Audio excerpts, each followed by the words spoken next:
अस्सलाम वालेकुम जी, मैं हूं तारिर मीर और आप देख रहे हैं मीर टाकिस।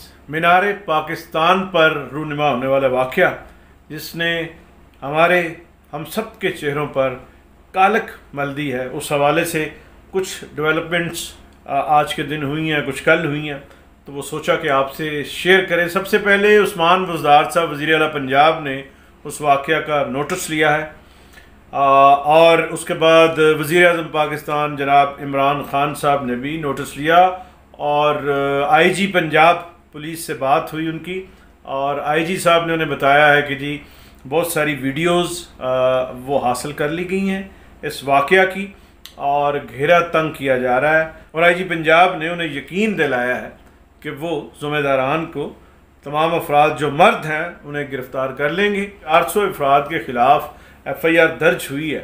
ये गिने थोड़े किसी ने थे, वहाँ तो आप देखिए, मुख्तलिफ वीडियोस देखिए तो आपको हज़ारों लोग नज़र आते हैं।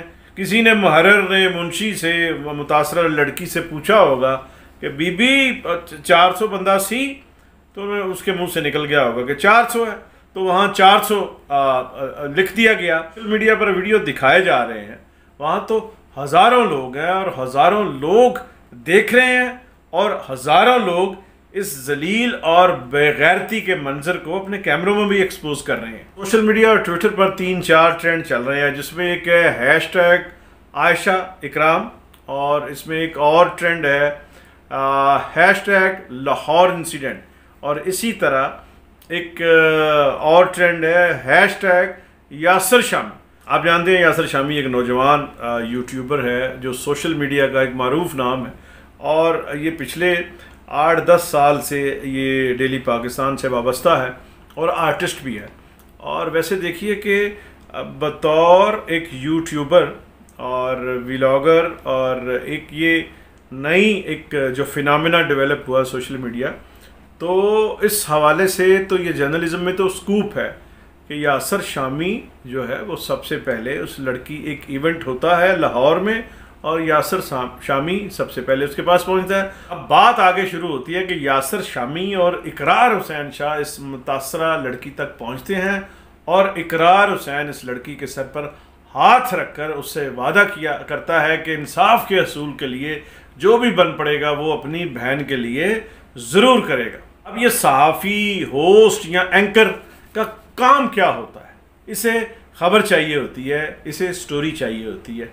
जब कोई होस्ट ऐसा करता है तो उसकी बरादरी में और उसकी ऑर्गेनाइजेशन में उसकी इज्जत होती है, क्योंकि वो लाखों रुपए तनख्वाह भी ले रहा होता है, तो उसने ये करना ही होता है, उसको करना पड़ता है, उसने ये इस तरह के स्कूप जो हैं वो दिखाने होते हैं।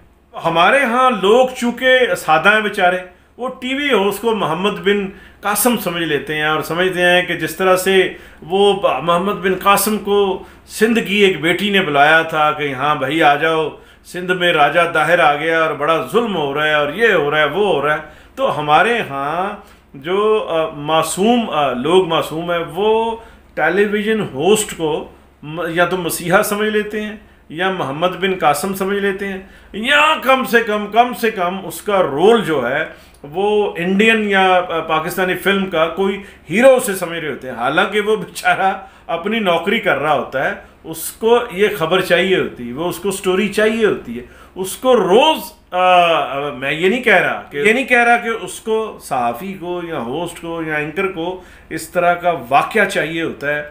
आप ये समझें कि टीवी होस्ट जो होता है वो किसी राजा दाहिर के ख़िलाफ़ नहीं होता, और इकरार हुसैन शाह का जो शो का फॉर्मेट है वो तो है ही ऐसा, तो उससे तो रोज़ाना किसी ना किसी जगह छापा मारना होता है। लेकिन हमारे यहाँ लोग मासूम होते हैं, वो उन्हें मसीहा और जेम्स बॉन्ड समझने लगते हैं। और ये यासर शामी के हवाले से किसी ने लिखा है कि ये औरत मार्च के ख़िलाफ़ था और यासर शामी मेरा जिस्म मेरी मर्ज़ी के नारे के भी ख़िलाफ़ था, ये विमेन राइट्स के ख़िलाफ़ है। अब वो औरतों के हकूक़ का चैम्पियन बन गया। भाई यासर शामी कौन सा बेचारा इंसार बरनी है या वो मर्दों का आसमा जहांगीर है? वो तो एक आर्टिस्ट है और एक सोशल मीडिया होस्ट है, उसको तो इस तरह के काम चाहिए होते हैं यार। वो उसका अंदाज़ है वो मैं नहीं समझता कि वो औरतों के वुमेन राइट्स के ख़िलाफ़ है या वो औरतों की इज्जत नहीं करता, वो बड़ा पढ़ा लिखा बच्चा है और समझदार बच्चा है, उसके प्रोग्राम का, उसके फॉर्मेट का अगर वो औरत मार्च में जाता है तो उसने उसको कवरेज अपने स्टाइल के साथ की होगी। असर शामी जो है एक मीडिया स्ट्रिंगर है, वो फनकार आदमी है, बुनियादी तौर पर वो एक माहौलिया कॉमेडियन भी है। तो अब आपने ये ईद देखा होगा, जो इस ईद पे उसने एक मौलाना साहब के साथ जो हैं वो बड़े, वो भी हंसमुख मौलाना है, वो नॉन कन्वेंशनल उनका, तो उसका एक स्टाइल है, असर शामी का एक स्टाइल है। अब उसको हम लोग जो हैं ये, अब ये ना आप समझें कि वो कोई सर विलियम मार्क टेली है या कोई हामिद मीर है, वो यासर शामी है, उसने अपना काम अपने अंदाज में करना है। और एक अहम बात कि खलीलुर रहमान कमर साहब ने भी इस वाक़या की मजम्मत की है। ये वाक़या आप सोचिए कि किस कदर कभी है कि दुनिया में मर्दों और मर्दानगी के सबसे बड़े एडवोकेट जनाब खलीलुर रहमान कमर साहब ने भी इस वाक़या की मजम्मत की है। सोशल मीडिया पर लंबी चौड़ी बहसें हो रही हैं, लेकिन हैरानी और बेशर्मी की बात यह है कि मुतासरा लड़की आयशा इकराम को टिकटॉकर लिखकर उसके कैरेक्टर पर उंगलियां उठाई जा रही हैं। उसामा गाजी हमारे एक दोस्त हैं, वो बता रहे थे कि एक टिकटॉकर लड़की ने अपने फैंस को वहाँ बुलाया, वो वहाँ आए और फिर रश हो गया और उसके बाद फिर जो है इस तरह से मिसहैप हुआ। भाई उसामा साहब और इस तरह की लाइन जो लेने वाले हमारे दूसरे हज़रात हैं, टेलीविज़न पे सिर्फ उसामा गाजी साहब को इजाज़त है या मुबशर लुकमान साहब को इजाज़त है, मुझे इजाज़त है या और मर्दों को इजाज़त है?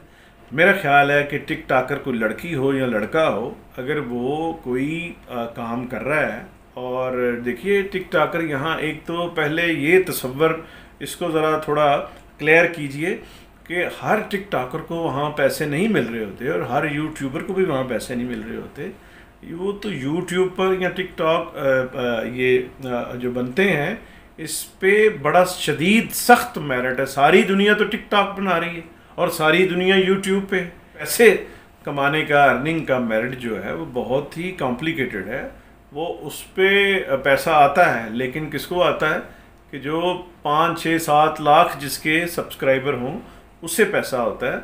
और वैसे भी अगर ये देखा जाए कि हमारे यहाँ नौकरी, जॉब्स, अपॉर्चुनिटीज़ किसको हैं, इमरान खान साहब जो हैं वो नारा लगा के इलेक्शन के अपने मैनिफेस्टो में नारा लगा के आए थे कि वो बेरोज़गारी को कम करेंगे। पिछली सियासी हुकूमतें जो सियासी जमातें थीं, उनके मंशूर में भी ये शामिल होता है कि हम बेरोज़गारी को कम करेंगे। बेरोज़गारी हमारे मुल्क का सबसे बड़ा मसला है।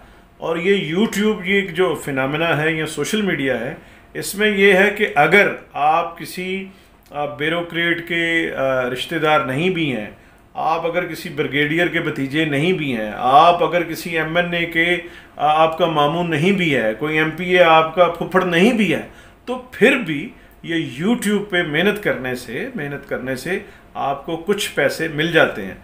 तो मैं नहीं समझता कि टिकटॉकर किसी लड़की को कह के कोई ताना देना, मुझे या उसामा को या किसी को भी इस तरह से ताना नहीं देना चाहिए। और इस मुल्क की आबादी जो है, निस्फ आबादी जो है औरतों पर मुश्तमिल है, और यहाँ ऐसे कंडीशंस और वर्किंग कंडीशंस यहाँ ऐसी पैदा करनी चाहिए कि जहाँ मर्दों के साथ साथ औरतें भी काम कर सकें। और हमारे तो इस्लाम में, हमारे मज़हब में भी वर्किंग वुमेन को पसंद किया गया है। हमारी हज़रत खदीजा रज़ी अल्लाह ताला अन्हा वो वर्किंग वुमेन थी। तो यहाँ एक ये सुन्नत भी है, ये हमारे यहाँ सुन्नत भी है। हम उस वक्त तक तरक्की नहीं करेंगे जब तक औरतों के लिए हम वर्किंग कंडीशन बेहतर नहीं करेंगे। जैसे मैं अर्ज़ किया कि हमारे यहाँ तो सिफारिश के बगैर नौकरी मिलती ही नहीं है। यूट्यूब पर मेहनत करें, टिकटॉक पर मेहनत करें। अब यहाँ हमारे यहाँ अमूमन कंटेंट क्या प्रोड्यूस हो रहा होता है यूट्यूब पर या सोशल मीडिया पर, वो एक अलग बहस है। सीरियस काम को तो लोग यहाँ पसंद ही नहीं करते।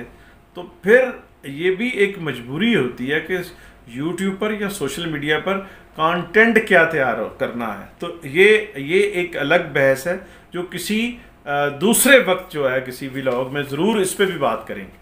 बहुत सारी वीडियो इकट्ठी हो गई हैं जी आईजी के पास पंजाब पुलिस, लेकिन गिरफ्तारी अभी तक नहीं हुई। नादरा से डाटा चेक किया जा रहा है, बहुत सारी वीडियोस।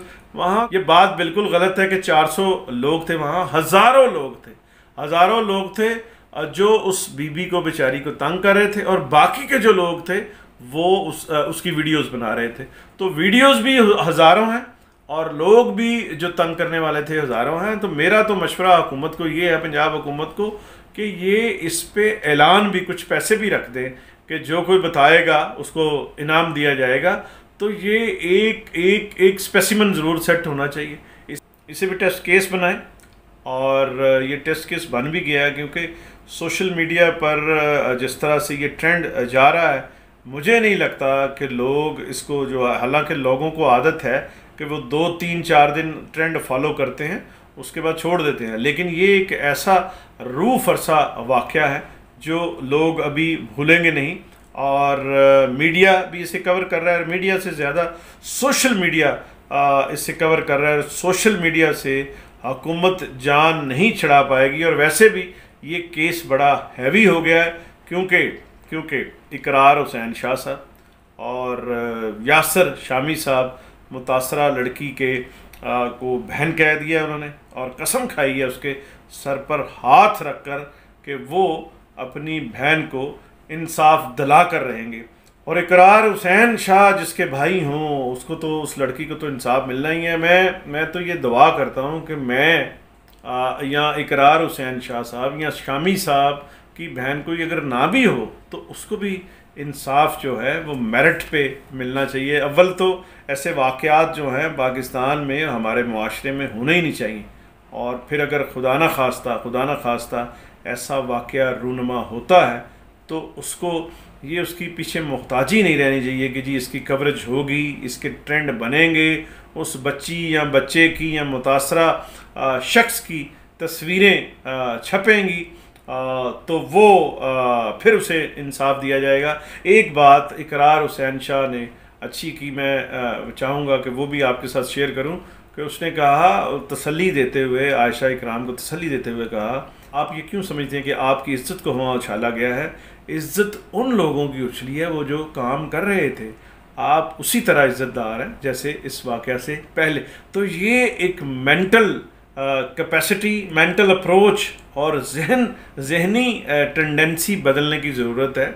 और इस पे मैं बिल्कुल इकरार हुसैन शाह से एग्री करता हूँ कि बेइज्जत वो लोग नहीं हो रहे होते जिनके साथ ज़्यादती हो रही होती है, बेइज्जत वो लोग होते हैं जो ये ज़्यादती कर रहे होते हैं। और एक आयशा इकराम ने बहुत ही एक दिल को दहला देने वाली बात की कि जब यासर शामी ने उससे पूछा कि आपको हज़ारों लोग तो छेड़ रहे थे, तो क्या कोई बचा भी रहे थे? उसने रोते हुए कहा, उस लड़की ने रोते हुए कहा कि जो लोग मुझे बचा रहे थे वो अगले ही लम्हे वो मुझे नोच भी रहे थे।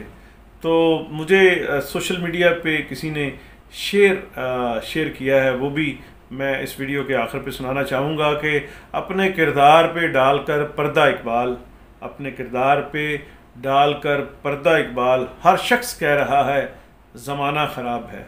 इस केस के हवाले से और कोई अपडेट भी आई तो वो भी इंशाल्लाह आपसे शेयर करेंगे। तब तक के लिए इजाज़त, खुदा हाफिज़।